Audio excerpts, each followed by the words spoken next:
Hey guys, welcome back. On this beautiful evening, I'm going to be talking about chicken coops.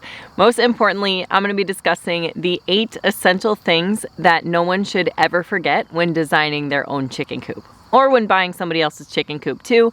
Always a good idea to make sure that these 8 things are included. I did write a blog post on everything I'm about to talk about, so if you want the Spark Notes version, I did link the blog post for you in the description box below. We have built about 4-ish, maybe 5 chicken coops now, and we've learned a few things along the way. I like to think that they're getting a little bit better with time, so I'm not gonna waste any time. I'm just gonna jump right in. Thing number 1, not to forget when designing your chicken coop, is protection from predators. I talk about this a lot, but it is very common for people to lose their whole flock because they didn't protect their coop enough from predators. So really anything that is an opening, or even isn't an opening now, but could potentially become an opening if something dug in between the cracks, that is something that you're gonna wanna protect from predators. As far as predator protection goes, I always recommend using hardware cloth, not chicken wire, because a lot of people are surprised to find out many predators can bite right through that thin chicken wire. Chicken wire is really only good for keeping chickens in, not for keeping predators out. So I really recommend hardware cloth for keeping a lot of ground predators out. As far as aerial predators go, a lot of people do have a covered run, which is nice, but it is pricey and quite involved to build. So if you want to cover your run with something that doesn't protect from the elements but does protect from aerial predators, avian netting can be a lot cheaper than doing hardware cloth all the way over the run. Not only is predator protection important, it's also important to protect your chickens from the elements.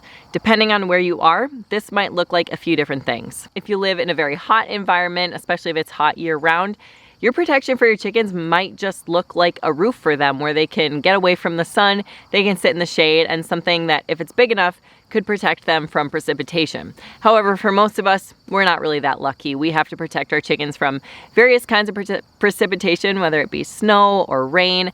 We have to protect them from wind, from cold temperatures, from hot temperatures, and that's why most coops tend to have 4 walls and a roof. I will say I have actually heard of a lot of people having success with even 3-sided shelters in very cold environments like Alaska. This is something you want to make sure you do right and do your research on if you decide to go that route.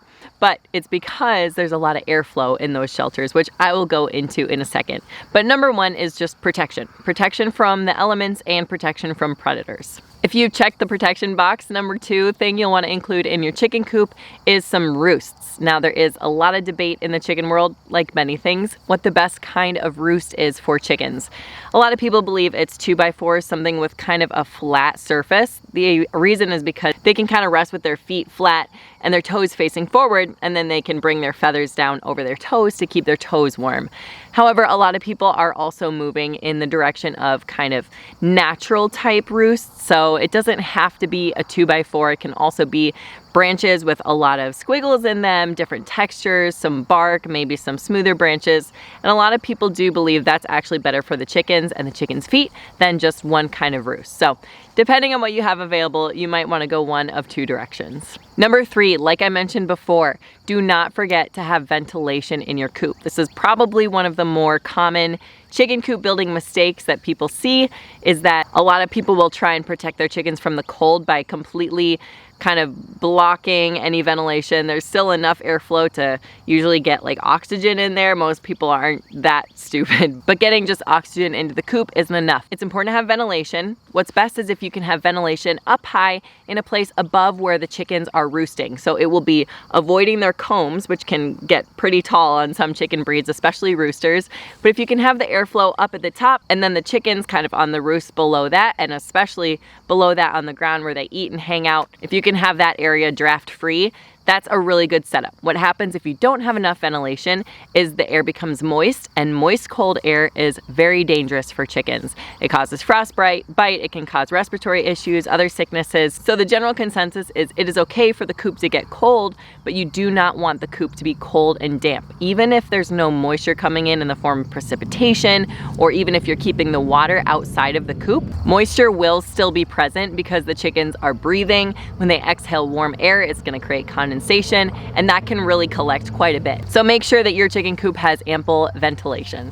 Number 4 is access for cleaning. A lot of chicken coops don't necessarily put the forethought into making sure there is good, easy access for cleaning, and I guess maybe I'm speaking for myself here. That's a mistake we've made with a few of our chicken coops. So what I really like to do is make sure there is a huge door or even just a whole side of the chicken coop that can be taken off or swiveled up like a door. Anything that makes it easy to get a big shovel in there and just shovel out the bedding. We use the deep litter method, so when we clean out our coop twice a year, it usually involves a lot of kind of shoveling. If you're doing more of a poop scooping method, maybe your door doesn't have to be quite so big, but you're probably not gonna want to be bending over all the time doing that. So the easier the access for cleaning is, the more likely you are to actually clean the coop, which is gonna be good for the chickens. My personal favorite chicken coop design is one you can walk into to clean. We just built one of those. I'm really excited to show it to you guys soon, but I'll talk more about that in a second. Number 5 is food and water. Your chickens are gonna need food and water, are going to need food and water. Wow, I cannot say that. Your chickens will need food and water, whether that is inside the coop or whether it is out in the chicken run. Another hotly debated topic in the chicken world is whether food and water should be inside the coop or if it should be out in the run. There are pros and cons to both. I'm not going to tell you one is better than the other.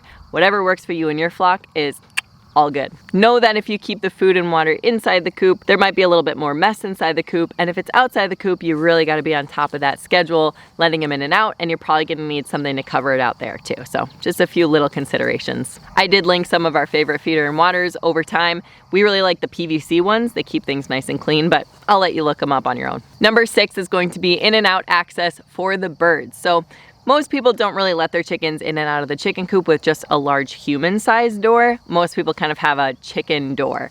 So that could be just a hole cut in the side. It could be a door that you have to open and close manually, which I had at first. But as I always talk about, the automatic chicken doors, in my opinion, are well worth the investment. They keep everything on schedule. We have had no predator attacks at night because that thing shuts it right at dusk, whether we're out at dinner or not. So as always, I linked some of those auto chicken doors for you, and yeah, big game changer for us. But even if you don't have an automatic chicken door, it's probably a good idea to have kind of a chicken-sized door for them. Number 7 is going to be elevation consideration. Sounds like a little bit of an alliteration, if you ask me. Actually, that's not an alliteration. It just rhymes, but you get it. I say elevation consideration because I can't just say elevation because every coop's gonna have some kind of elevation. But consider which one you want. So some coops are right on the ground, like our chicken tractor was right on the ground. The coop did not even have a floor to it. That's because we use electric poultry netting to prevent digging predators. That was really easy to clean. We actually didn't even have to clean it because we just moved the tractor, but it is a little bit easier to access from digging predators, and also access for human access was not super easy either. So pros and cons to that side. Another one to consider is an elevated coop. This is probably the most popular kind of backyard coop design, which is fine. I've had 2 like that, and I liked them. The only downside is that I think they're really hard to get into to clean, especially if you do deep litter like we do. So there's a little bit of an advantage preventing kind of precipitation and a rotting floor, and elevating it helps a little bit with predators. I personally think it's a little bit overrated how much it helps with predators if you don't really lift the thing up. But like I mentioned, my favorite kind is just a walk-in coop. The downside to that being it takes a lot more materials, it's a lot more expensive. It might not actually even be permitted if you're on a small property, or you might not have room for it. So pros and cons to everything. There are also some prefab coops that usually have a little bit of elevation for added predator protection. I'll link some of those below. We did one of those too, so lots of considerations there. You're just gonna have to come up with what is best for you and your flock. Finally, the last thing you will definitely not want to forget in your chicken coop is a nest box. So a lot of people think you have to have 1 nest box per hen, which is totally not true. Hens actually oftentimes prefer 1 or 2 nest boxes over others, but I do recommend having more than just 1 nest box if you have more than 1 chicken, just in case one chicken is kind of lower on the totem pole and isn't really allowed to use the nest box by her friends. So more than 1 nest box, but doesn't have to be a 1-to-1 ratio of nest boxes to hens. That's what you want to add to your coop as well. Like I mentioned in previous videos, we just got a roll-out nest box from Hen Gear, which we love. We love that it keeps the eggs completely clean. The hens cannot eat the eggs because they roll away. It helps prevent broody hens, it prevents nest box sleeping, and all sorts of stuff. So I linked that video for you below, and I also linked the roll-out nest box for you below. But you can also just have an old school nest box that could be something you built, but it could also just be like I don't know, not a shoe box, but sometimes those little crates people use. Yeah, you can, even like pots turned on their side. That's how our chickens first started laying, was they hid their eggs in the garden pots. So, you know, really a lot of things will do, and you can get very creative. If you can think of elements for great chicken coops that I didn't put on this list, please leave a comment below. But otherwise, thanks for watching, and we'll see you next time.